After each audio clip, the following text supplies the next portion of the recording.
할렐루야. 이 시간 하나님을 예배하는 모든 성도님들과 가정 위에 하나님의 은혜와 평강이 함께 하시기를 주님의 이름으로 축원합니다.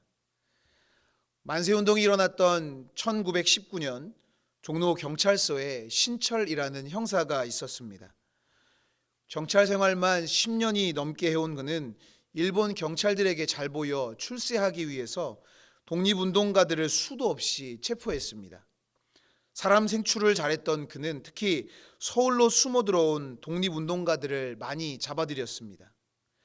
당시 민족대표 33인은 3월 3일을 맞아 독립선언서를 배포하고 만세운동을 벌여 대한민국의 독립의지를 만방에 알리기로 계획해 놓았습니다. 하지만 신철은 어떻게 알았는지 독립선언서를 인쇄 중이던 인쇄소를 습격했습니다. 현장에 있던 사람들은 신철이 일본 경찰에 보고해 계획이 실패로 돌아갈 것이라 생각했습니다. 그런데 거기 있던 최린이라는 사람이 신철과 단둘이 얘기할 자리를 만들었습니다. 그리고 이렇게 말했습니다. 살아남기 위해 서라고는 하나 지금까지 당신은 동포들에게 나쁜 짓을 저질러 왔소. 하지만 이번만은 나라를 위해 눈 감아 주시오. 우리가 만세운동을 성공하고 나면 조국은 곧 독립이 될 것이요. 지금까지 나쁜 짓을 해왔으나 마지막은 명예로워야 하지 않겠소? 그 말을 들은 신철은 아무 대답도 없이 자리를 떠났습니다. 민족 대표들은 혹시나 하는 마음에 당초 예정보다 이른 3월 1일에 만세운동을 벌이기로 계획을 수정하고는 일사불란하게 움직였습니다. 결국 3.1 운동은 성공적으로 일어나 전국으로 퍼져가며 독립에 대한 우리 민족의 열망을 성공적으로 알리는 계기가 되었습니다. 훗날 조사 결과 신철은 일본 경찰에 만세운동에 대한 이야기를 하지 않은 채 아무도 모르는 곳에 잠적했다고 합니다. 비록 자신의 안위를 위해 살았던 삶이었지만 마지막은 나라의 독립을 위한 삶으로 아름답게 마무리할 수 있었습니다. 사도행전 13장에는 사도 바울의 1차 전도 여행에 대한 내용이 나옵니다. 이 전도 여행에 바나바와 마가라고 하는 요한이 함께 동행했습니다. 그동안 12사도와 7집사를 통한 예루살렘 중심의 사역을 넘어 이방인 선교가 본격적으로 시작된 것이었습니다. 이스라엘을 통해 하나님이 품으셨던 구원 계획이 드디어 바울을 중심으로 이루어지게 된 것입니다. 그런데 1차 전도 여행부터 순탄하지 않았습니다. 고린도전서 1장 23절을 보면 왜 전도 여행이 순탄하지 않았는지를 알 수 있습니다. 우리는 십자가에 못 박힌 그리스도를 전하니 유대인에게는 거리끼는 것이요 이방인에게는 미련한 것으로 여겨졌기 때문이었습니다. 유대인들에게 예수님의 십자가는 저주받은 죽음이라 거리끼는 것이었고 지혜를 중요하게 여기는 이방인, 특히 헬라인들에게는 예수님의 십자가가 미련한 것으로 여겨졌기 때문에 복음을 전하는 것이 어려운 일이었습니다. 이처럼 복음을 전하는 것이 쉽지 않은 상황에서 낙오자가 생겼습니다. 사도행전 13장 13절을 보면 바울과 및 동행하는 사람들이 바보에서 배를 타고 밤빌리아에 있는 버가에 이르니 요한은 그들에게서 떠나 예루살렘으로 돌아갔다라고 기록하고 있습니다. 마가라고 하는 요한이 전도여행 도중 포기하고 예루살렘으로 돌아가 버린 것이었습니다. 그리고 오늘 본문은 2차 전도여행을 떠나는 사도 바울과 바나바가 마가 요한으로 인해 심하게 다투고 각자의 길로 가게 되는 것을 다루고 있습니다. 그런 후 사도행전에서는 더 이상 마가 요한이 제대로 등장하지 않습니다. 이렇게만 본다면 마가 요한은 낙오자요 실패자처럼 보일 수 있습니다. 하지만 마가 요한은 낙오자요 실패자로 인생을 끝내지 않았습니다. 골로새서 4장과 빌레몬서에서는 바울이 마가를 자신의 동역자로 인정하고 있고 베드로전서 5장에서 베드로도 마가를 자신의 영적 아들로 언급하면서 마가 요한이 사도 바울과의 1차 전도 여행 도중에 포기했지만 다시 하나님께 귀하게 쓰임 받았음을 성경을 통해 분명하게 보여주고 있습니다. 마가 요한의 처음은 비록 온전하지 못했지만 나중에는 하나님이 쓰시는 귀한 사명자의 삶을 살았음을 우리는 알 수 있는 것입니다. 인생에서 처음은 중요합니다.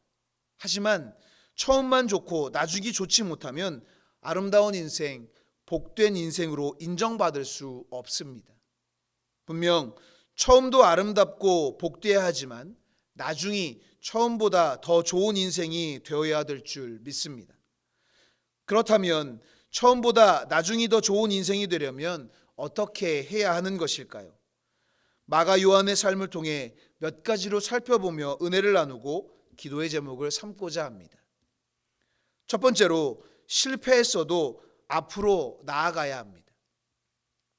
오늘 본문은 사도 바울과 바나바가 2차 전도 여행을 하려고 할 때였습니다. 그런데 이때 하나님의 일에 헌신했던 바울과 바나바가 심히 다투는 일이 일어나게 됐습니다. 이유는 마가 요한 때문이었습니다. 바나바는 마가 요한을 데리고 가자고 했습니다. 그런데 바울은 데리고 가는 것이 옳지 않다고 반대합니다. 왜냐하면 1차 전도 여행 중 밤빌리아 지방에 도착했는데 마가 요한이 더 이상 자기는 갈 수 없다고 중간에 바울과 바나바를 떠나 예루살렘으로 돌아왔기 때문입니다. 마가 요한이 왜 중간에 선교를 계속하는 것을 포기해버리고 떠났는지에 대해서는 자세히 알 수 없습니다. 이에 대해 성서학자들은 다양한 추측을 합니다. 어떤 사람은 밤빌리아 버가에서 비시디아 안디옥으로 가는 토로스 산맥이 너무 험준하여 부잣집 아들 마가가 미리 겁먹고 떠났을 것으로 생각했습니다. 어떤 사람은 마가 요한은 본래부터 밤빌리아 버가까지가 그의 목표 여정이었다고 하는 사람들도 있고, 어떤 사람은 그가 떠나온 고향에 대한 향수 때문이었다고 말하기도 합니다. 어떤 사람은 전도 여행에서 겪기 시작한 박해와 환난 때문이라고 말하는 사람도 있었습니다. 분명한 것은 마가 요한이 중도에 포기한 이유가 성경에 기록되어 있지 않습니다. 하지만 바울이 마가 요한과 다시 전도 여행을 가는 것이 옳지 않다라고 말하는 것을 보면 정당하지 못한 이유로 선교를 그만둔 것으로 보이는 것은 확실합니다. 마가 요한은 부유한 가정에서 자랐습니다. 예루살렘 마리아의 아들이었고 바나바의 생질이었습니다. 지중해 구브로 섬 출신으로 예루살렘에서 성장한 부유한 레위 족속이었습니다. 집에서 120명이 모일 정도로 재정적인 여유가 있었던 가정으로 보입니다. 그리고 그의 부모는 자신의 집 다락방을 교회 모임으로 제공할 만큼 헌신적인 신앙을 가지고 있었던 것으로 보입니다. 그러다 보니 고난에 대한 인내력이 부족하고 심지가 약해 어려운 일이 다가오면 포기하였을 것입니다. 만약 마가의 인생이 이 단계에서 끝나버렸다면 그는 예수님을 만난 가룟 유다와 비슷한 유형의 사람으로 끝나버리고 말았을 것입니다. 하지만 그는 실패 자리에 머물러 있지 않고 앞으로 나아갔습니다. 생질인 바나와 2차 전도 여행을 떠났고 후에 결별했던 바울과 함께 옥에 갇혔고 베드로의 영적 아들로 활동했습니다. 우리도 살다 보면 실수도 하고 실패하기도 합니다. 그러나 실패를 끝으로 끝나는 사람이 되어서는 안 됩니다. 그 실패를 과정으로 만들어야 합니다. 성공적인 삶을 위한 발판으로 만들어야 하는 것입니다. 베드로도 실패했습니다. 그러나 베드로의 삶은 실패가 끝이 아니었습니다. 다시 일어나 초대교회의 지도자로 교회를 부흥시켰습니다. 오늘 본문을 통해 실패하고 낙오한 마가 요한을 받아들이지 않았던 바울도 한때 실패자였습니다. 그러나 그의 인생을 누가 실패자라고 말하겠습니까? 바울은 실패에 멈추지 않고 앞을 향해 달려갔기에 복음을 널리 전하며 하나님을 기쁘시게 하는 삶을 살 수 있었던 것입니다. 세상에서 실패 없이 성공만 하는 사람은 없습니다. 넘어지지 않고 걷기를 배울 수 없고 물을 먹지 않고 수영을 배울 수 없습니다. 실패했다는 것보다 중요한 것은 그 실패를 어떻게 받아들이냐의 문제인 것입니다. 실패는 끝이 아니라 앞으로 나아가기 위한 과정입니다. 그래서 잠언 기자는 말합니다. 대저 의인은 7번 넘어질지라도 다시 일어난다라고 했습니다. 마가 요한은 넘어지고 실패했지만 다시 일어나 앞을 향해 나아갔습니다. 그리고 하나님을 기쁘시게 하고 영혼을 살리는 귀한 일을 감당하는 나중에 복된 삶을 그가 살았음을 보게 됩니다. 인생에 찾아오는 실패로 인해 멈춰서는 삶이 아닌 실패를 딛고 일어나 주님이 이끄시는 대로 앞을 향해 나아가 하나님을 기쁘시게 하는 복된 삶을 사는 우리 모두가 될 수 있기를 주님의 이름으로 축원합니다. 두 번째로, 사람을 보지 않고 하나님을 바라보아야 합니다. 오늘 본문에는 한 사람에게 영향을 미치는 두 사람이 나옵니다. 두 사람에게 영향을 받은 사람은 마가였고, 그 마가에게 영향을 미친 두 사람은 바울과 바나바였습니다. 먼저 바울은 1차 전도여행에서 중도에 하차한 마가와 2차 전도여행을 함께하고 싶어 하지 않았습니다. 오늘 보면 38절을 보면 바울은 밤빌리아에서 자기들을 떠나 함께 일하러 가지 아니한 자를 데리고 가는 것이 옳지 않다 하여 바나바와 심하게 다퉜습니다. 아마도 일 중심, 사명 중심으로 사역하는 바울의 성향 때문이었을 것입니다. 마가를 향한 바울의 실망, 그로 인해 전도여행에서 마가를 배제하려고 했던 것은 충분히 이해할 수 있는 부분입니다. 복음을 전하는 것이 함께 동역하는 동역자들의 온전한 헌신이 있어도 힘들고 어려운 일인데, 힘을 실어줘야 할 동역자가 전체의 사역보다 자신의 안위를 위해 중간에 가던 길을 멈춘 것은 사역을 위태롭게 만들고 하나님의 복음을 방해하는 것이었습니다.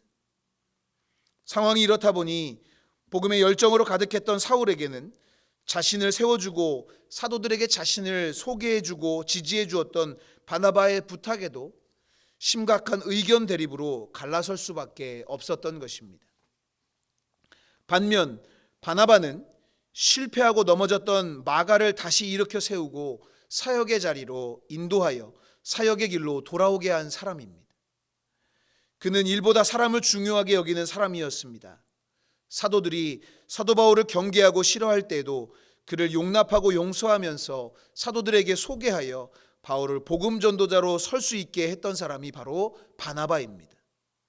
그런 바나바가 마가를 포기하지 않은 것은 자신의 조카였기 때문만은 아니었을 것입니다.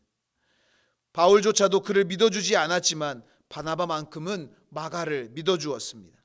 그리고 마가를 데리고 자신의 고향인 구브로 섬으로 갔습니다. 후일 바나바와 마가의 전도로 이 구브로 섬은 완전 복음화된 섬이 되었다고 합니다. 마가에게 있어서 바나바는 포기하고 실패했던 자신의 인생을 새롭게 일으켜 세워주고 끝까지 하나님의 사람으로 쓰임받을 수 있도록 힘을 북돋아준 사람입니다. 그래서 바나바는 마가에게 친척 이상의 존재였을 것입니다. 자신을 놓지 않고 끝까지 붙잡았던 바나바로 인해 후에 자신을 믿지 못했던 바울이 감옥에 갇혀 있을 때 동역할 수 있었고, 베드로의 영적 아들로 귀하게 사역을 할 수 있었던 것입니다. 그런데 마가가 처음보다 나중이 더 복된 삶을 살 수 있었던 것은 사람을 보지 않고 하나님을 바라보았기 때문일 것입니다. 바나바를 통해 힘을 얻고 다시 일어설 수 있었지만, 궁극적으로 마가가 바라본 것은 바나바와 함께 하시는 하나님, 바나바를 통해 은혜를 허락하시는 하나님, 바나바를 통해 위로하시고 힘주시는 하나님이었다는 것입니다. 바나바가 아니라 바나바와 함께 하시는, 그래서 바나바를 통해 역사하신 그 하나님을 이 마가가 바라볼 수 있었던 것입니다. 그래서 다시 사역의 자리로 나아갈 수 있었습니다. 사람을 바라보는 것은 분명한 한계가 있습니다. 분명 사람과 사람 사이에 함께함이 힘이 되고 도움이 되지만 사람을 통해 상처를 받고 좌절하기도 합니다. 그러나 하나님은 사람을 통해 역사하시고 지치고 상처 입은 영혼을 치유하시며 다시 일어서서 나아가도록 인도하십니다. 그래서 사람을 바라보면 만족할 수 없지만 하나님을 바라보면 놀라운 은혜와 사랑으로 만족시켜 주시고 복된 삶을 살게 하시는 것입니다. 사람은 살아가면서 서로 평가하고 평가받으며 삽니다. 하지만 다른 사람의 판단과 평가 때문에 스스로의 삶을 제한시키지 말아야 합니다. 사람의 판단과 분별력은 정확하지 않기 때문입니다. NBA에서 방출 선수 신화를 썼던 대만계 미국인 제레미 린은 4부 리그 골든 스테이트로부터 실력을 인정받지 못해 방출됐습니다. 그러나 그는 포기하지 않았습니다. 자신을 믿었고 자신과 함께 하시는 하나님을 의지하고 바라보았을 때 린세너티라는 돌풍을 일으키는 선수로 인정받을 수 있었습니다. 정확하지 못한 사람들의 평가로 인하여 그들이 포기했다면 하나님이 주신 재능을 땅에 묻고 말았을 것입니다.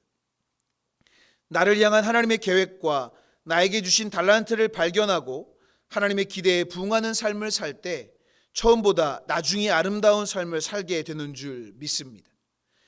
믿음의 동역자들과 함께 해야 하지만 전적으로 의지하며 바라봐야 할 분은 하나님이심을 기억하며 하나님 바라보며 나아가는 믿음의 길을 걷는 우리 모두가 될 수 있기를 주님의 이름으로 축원합니다. 마지막으로 처음보다 나중이 더 복된 삶을 살아야 합니다. 요한계시록에는 소아시아 7교회에 대한 소개가 나오는 것을 볼 수 있습니다. 그 중에 에베소 교회에 대한 예수님의 말씀 중 이런 말씀이 나옵니다. 요한계시록 2장 4절입니다. 그러나 너를 책망할 것이 있나니 너의 처음 사랑을 버렸느니라. 에베소 교회는 그들의 행위와 수고 그리고 악한 자들을 용납하지 않은 것으로 칭찬을 받은 교회입니다. 그러나 예수님을 향한 처음 사랑을 버린 것으로 책망을 듣기도 했습니다. 요즘 저에게 가장 큰 고민 중 하나는 곧 첫째 딸이 사춘기가 된다는 것입니다. 아직은 저를 잘 따르고 밀어내지 않지만 사춘기가 되면 아빠가 뭘 알아 하며 문을 쾅 닫는 문쾅을 시전한다는 이야기를 하도 많이 들어서 두렵고 떨리는 마음으로 제발 아이의 사춘기가 잔잔하게 지나가길 바라고 있습니다. 가장 가까운 가족 간에도 처음의 마음이 나중까지 유지되는 것이 어려운 일입니다. 하나님은 믿음의 길을 걷는 하나님의 자녀가 사춘기에 접어든 자녀와 같이 되기를 원하지 않으십니다. 처음 부모를 한없이 사랑하고 따랐던 것처럼 하나님을 사랑하고 의지하며 따라가기를 원하십니다. 더 나아가서 처음보다 나중이 더 성숙하고 성장하는 모습으로 하나님과 관계를 맺으며 복된 인생을 살기를 원하십니다. 마가 요한은 어떤 사람이었습니까? 자신의 안위와 유익을 위해 동역자들을 실망시키고 복음을 전하는 일을 포기하려고 했던 사람입니다. 그런데 이후 마가는 어떤 사람이 되었습니까? 성경에 그의 삶에 대하여 자세한 내용은 나오지 않지만 성경에는 그의 삶에 대하여 충분히 짐작할 수 있는 말씀이 기록되어 있습니다. 골로새서 4장 10절 말씀입니다. 나와 함께 갇힌 아리스다고와 바나바의 생질 마가와 이 마가에 대하여 너희가 명을 받았음에 그가 이르거든 영접하라. 사도 바울이 감옥에 갇혀 있었을 때 마가는 사도 바울과 함께 감옥에 갇혀 있었습니다. 감옥에 갇힌 바울의 곁에 다가와 함께 옥살이를 하며 바울을 도와 그와 함께 사역했습니다. 마가가 바울이 받아들일 정도의 삶으로 변화되었다는 이야기입니다. 바울은 마가와 같은 사람이 자신에게 위로가 되었다고 말하고 있습니다. 그리고 빌레몬서에서는 또한 나의 동역자 마가라고 그를 소개하고 있는 것을 볼 수 있습니다. 고난 앞에 변덕 부리는 사람이 아니라 누구보다 신뢰할 만한 사람이 된 것입니다. 그는 하나님 나라의 유익한 존재, 하나님 나라에 없어서는 안 될 존재가 된 것입니다. 베드로에게는 아들처럼 귀한 사람이 되었습니다. 그리고 그는 마가복음을 기록했습니다. 예수님의 생애를 증언하기에 가장 합당한 제자가 된 것입니다. 그는 자기 집 다락방에서 예수님과 제자들의 마지막 만찬을 목격했습니다. 그리고 그는 자기 집 다락방에서 역사적인 성령 강림을 목격하기도 했습니다. 처음은 비록 인간적인 연약함의 모습을 보였지만 마가의 나중은 그 누구보다도 귀하고 복된 삶을 살았던 것입니다. 인생의 모든 시간은 중요합니다.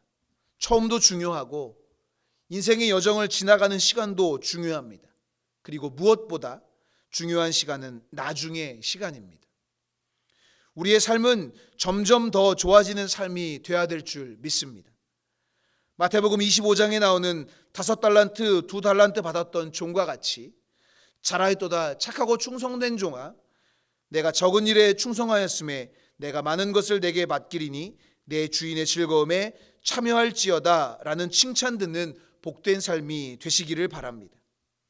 마가 요한과 같이 처음보다 나중이 더 복되고 축복된 인생, 하나님을 기쁘시게 함으로 칭찬받는 인생, 그런 인생 우리 모두가 살게 되기를 주님의 이름으로 간절히 축원합니다.